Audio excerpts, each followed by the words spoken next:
Welcome back to my YouTube channel. അപ്പോൾ നമ്മുടെ പുതിയൊരു വീഡിയോയിലേക്ക് എല്ലാവർക്കും സ്വാഗതം. അപ്പോൾ ഇന്നത്തെ വീഡിയോ എന്താണെന്ന് വെച്ച് കഴിഞ്ഞാൽ പ്രഗ്നൻസി ജേണി. ഇപ്പോൾ ഒരു 6 മാസം സ്റ്റാർട്ട് ചെയ്തിട്ടുള്ളൂ. 6 മാസം വരെയുള്ളൊരു ജേണി ഞാൻ പറയാമെന്ന് വിചാരിച്ചു. ആയിട്ടുണ്ട്. 6 മാസത്തെ ജേണി എങ്ങനെയാണ്, എനിക്ക് എങ്ങനെയാണ്, മറ്റുള്ളവർക്ക് വേറെ പോലെ ആയിരിക്കും. അപ്പോൾ എനിക്ക് എങ്ങനെയാണ് കാര്യങ്ങളൊക്കെ ഞാൻ ഈ പറയാൻ വിചാരിച്ചു. ഓക്കെ, എൻ്റെ മാരേജ് കഴിഞ്ഞത് ജനുവരി 3-ാം തീയതിയാണ്. 2024 ജനുവരി 3-ാം തീയതിയാണ് എൻ്റെ മാരേജ് കഴിഞ്ഞത്. അപ്പോൾ ഞാൻ ടെസ്റ്റ് ചെയ്ത് നോക്കിയത് എന്ന് വെച്ചാൽ പീരീഡ്സും കാര്യങ്ങളൊക്കെ എൻ്റെ പീരീഡ്സും കാര്യങ്ങളൊക്കെ റെഗുലറാണ് കേട്ടോ. അപ്പോൾ ഞാൻ നോക്കുമ്പോൾ എൻ്റെ പീരീഡ്സ് ലേറ്റ് ആയിക്കൊണ്ടിരിക്കുകയാണ്. അപ്പോൾ ജനുവരി 20 ആണ് എനിക്ക് ശരിക്കും പീരീഡ്സിൻ്റെ ലാസ്റ്റ് ഡേറ്റ്.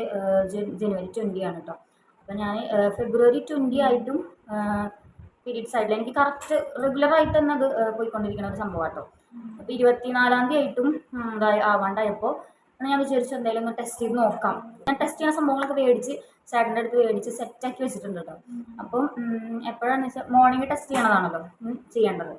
അപ്പം ഞാൻ 24-ാം തീയതി ഫെബ്രുവരി 24-ാം തീയതി ഞാൻ ടെസ്റ്റ് ചെയ്ത് നോക്കി പോസിറ്റീവ് ഗൈസ്. ഓക്കെ, അപ്പോൾ എനിക്ക് ഭയങ്കര സന്തോഷമായിരുന്നു കേട്ടോ. ഞാൻ ആദ്യം അമ്മേനെ വിളിച്ചു, കോൾ എടുക്കുന്നില്ല. അത് കഴിഞ്ഞ് ചേച്ചീനെ വിളിച്ചു. ചേച്ചി ആ സമയത്ത് എന്തോ കുറേ പള്ളികൾ സന്ദർശിക്കാൻ പോകണത്, നമ്മുടെ നോമ്പിൻ്റെ അവസരമായിരുന്നു. അപ്പോൾ പള്ളി സന്ദർശിക്കാനായിട്ട് പോണ ടൈമായിരുന്നു. അപ്പോൾ ഞാൻ ചേച്ചിക്ക് ഇങ്ങനെ അയച്ചു കൊടുത്തു കേട്ടോ. അപ്പോൾ ചേച്ചിക്ക് അയച്ചു കൊടുത്തപ്പോൾ ചേച്ചി ഭയങ്കര സന്തോഷം. അയ്യോ പ്രഗ്നൻ്റ് ആണ് അയ്യോ എന്ന് പറഞ്ഞിട്ട് അങ്ങനെ ഞാൻ ചേച്ചി അപ്പോൾ ഭയങ്കര ഹാപ്പിയായി.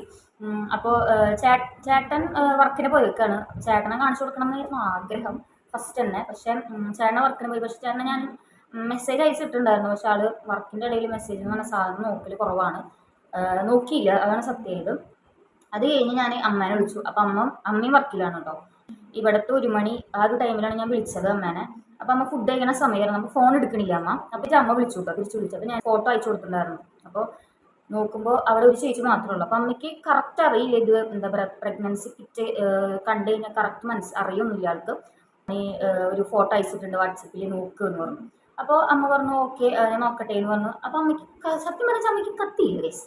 അങ്ങനെ ഞാൻ നോക്കുമ്പോൾ അടുത്ത ആരല്ലേ ചോദിച്ചു. അപ്പോൾ അടുത്തൊരു ചേച്ചി ഉണ്ട്, വർക്ക് ചെയ്യുന്ന ചേച്ചി തന്നെയാണ്. അപ്പോൾ ആ ചേച്ചിയോട് നോക്കാൻ പറഞ്ഞു. അങ്ങനെ ആ ചേച്ചി നോക്കിയപ്പോൾ നോക്കിയപ്പോൾ പറഞ്ഞു. അപ്പോഴാണ് അമ്മ അങ്ങനെ ആൾ പറഞ്ഞു കൊടുത്തപ്പോഴാണ് ആൾക്ക് മനസ്സിലായത്. അപ്പോഴാണെങ്കിൽ അമ്മയ്ക്ക് എന്ന് പറഞ്ഞാൽ അമ്മ ഫുഡ് കഴിക്കണ നേരമായിരുന്നു കേട്ടോ. ഫുഡ് കഴിച്ച് കഴിഞ്ഞിട്ടില്ല. അമ്മയ്ക്ക് സന്തോഷമാണോ സങ്കടമാണോ അതുകൊണ്ട് ഹാപ്പിയാണ് ആൾ.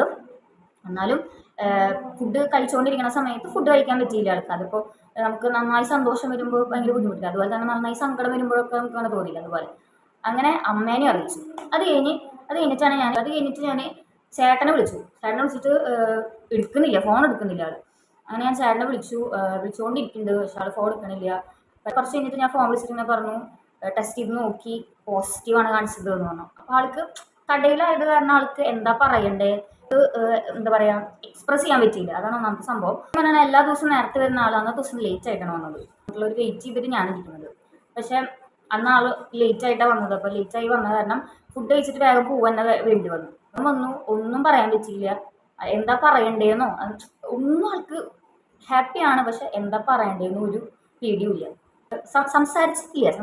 ഞാൻ മുഖത്ത് നോക്കി കുറച്ച് നേരം നിന്നു.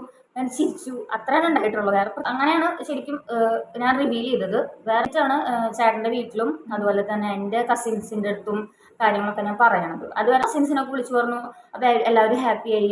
പിന്നെ റിവീലും കാര്യങ്ങളും കഴിഞ്ഞിട്ട് ഞങ്ങൾ മഴയും കാര്യങ്ങളൊക്കെ ആയിരുന്നു കേട്ടോ അവിടെ. അപ്പോൾ അതുകൊണ്ട് കുറച്ച് ദിവസം മറ്റേ ക്ലിനിക്കും കാര്യങ്ങളും തുറന്നിട്ടുണ്ടായിരുന്നില്ല. അപ്പോൾ അത് കഴിഞ്ഞ് 2 ദിവസം കഴിഞ്ഞിട്ടാണ് ഹോസ്പിറ്റലിലത്തെ കാര്യങ്ങളൊക്കെ ചെയ്യുന്നുണ്ടായിരുന്നത്. അവിടെ പോയിട്ട് ബ്ലഡും കാര്യങ്ങളും ടെസ്റ്റ് ചെയ്യൽ, യൂറിനും അതൊക്കെ കാര്യങ്ങളൊക്കെ ചെയ്തത് 2 ദിവസം കഴിഞ്ഞിട്ടാണ്. ഫസ്റ്റത്തെ മന്തിൽ എനിക്ക് എന്തായിരുന്നു മണം വന്ന് ഞാൻ അപ്പോൾ പോയി ഛർദ്ദിക്കും. അതുപോലെ തന്നെ മുട്ട കഴിക്കാൻ പറ്റുന്നുണ്ടായിരുന്നില്ല. പിന്നെ ഈ ഗ്യാസുള്ള സംഭവങ്ങളൊന്നും കഴിക്കാൻ പറ്റുന്നുണ്ടായിരുന്നില്ല അവിടെ കേട്ടോ. പിന്നെ അത് കഴിഞ്ഞ് ഫസ്റ്റ് മന്ത് കഴിഞ്ഞു. സെക്കൻഡ് മന്ത് സ്റ്റാർട്ട് ചെയ്തപ്പോൾ ഞാൻ ഇങ്ങോട്ട് പോകുന്നു. വലിയ പ്രശ്നമില്ലാണ്ട് ഫ്ലൈറ്റിൽ ഇങ്ങോട്ട് തിരിച്ചു പോകുന്നു കേട്ടോ. ഞാൻ അവളും കൂടി ഒരുമിച്ചാണ് വന്നത് ഫ്ലൈറ്റിൽ. അങ്ങനെ തിരിച്ചു പോകുന്നു. തിരിച്ചു വരണ സമയത്ത് ഭയങ്കര ബുദ്ധിമുട്ടായിരുന്നു. 2 വട്ടം ഛർദ്ദിച്ചു. ഛർദ്ദിക്കൽ ഭയങ്കരമായിരുന്നു. 1 മന്ത് നല്ല ഛർദ്ദി തന്നെയായിരുന്നു. അത് കഴിഞ്ഞ് വരണ സമയത്ത് ഫുഡും കാര്യങ്ങളൊക്കെ കഴിച്ചിട്ട് പിന്നെയും ഛർദ്ദിച്ചു. അത് കഴിഞ്ഞ് അതിൻ്റെ ഇടയിൽ എന്തോ ലേസും കാര്യങ്ങളും കഴിച്ചു, അത് ഛർദ്ദിച്ചു. അങ്ങനെ ആ ട്രാവലിങ് ചെയ്തപ്പോൾ ഭയങ്കര ഛർദ്ദിയായിരുന്നു.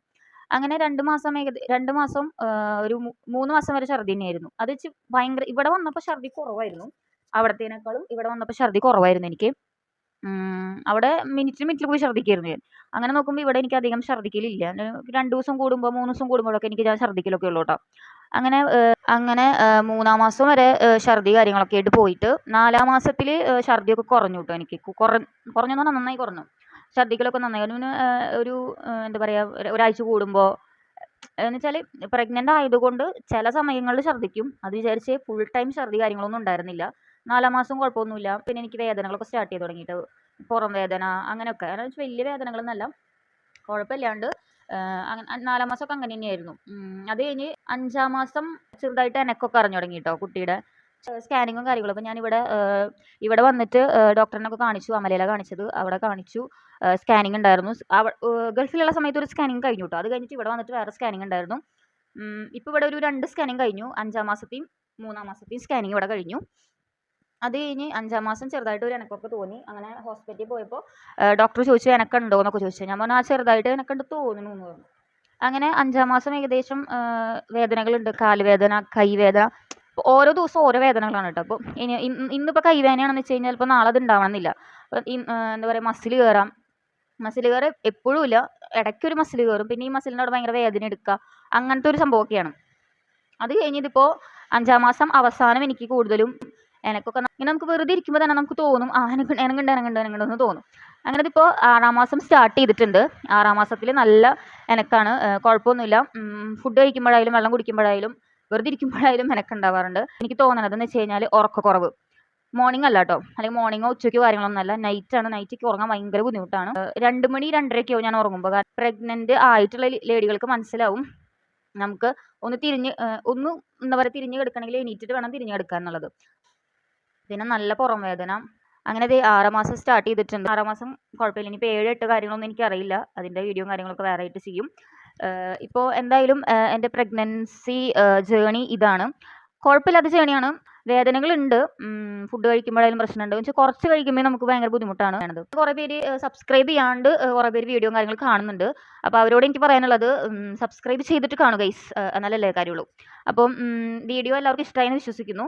വീഡിയോ ഇഷ്ടമായി കഴിഞ്ഞാൽ ലൈക്ക് ചെയ്യാനും സബ്സ്ക്രൈബ് ചെയ്യാനും കമൻറ്റ് ചെയ്യാനും അതുപോലെ തന്നെ സബ്സ്ക്രൈബ് ബട്ടൻ്റെ ബെല്ലൈക്കണം അമർത്തിയിട്ട് ഓൾ അമർത്താനും മറക്കരുത് കേട്ടോ. അപ്പോൾ ഞാൻ പിന്നെന്താ, എല്ലാവരും സ്കിപ്പ് ചെയ്യാണ്ട് വീഡിയോ കണ്ടോളാം ജേണി. അപ്പോൾ ഞാൻ വേറൊരു വീഡിയോ ആയിട്ട് വരുന്നതായിരിക്കും ഗൈസ്.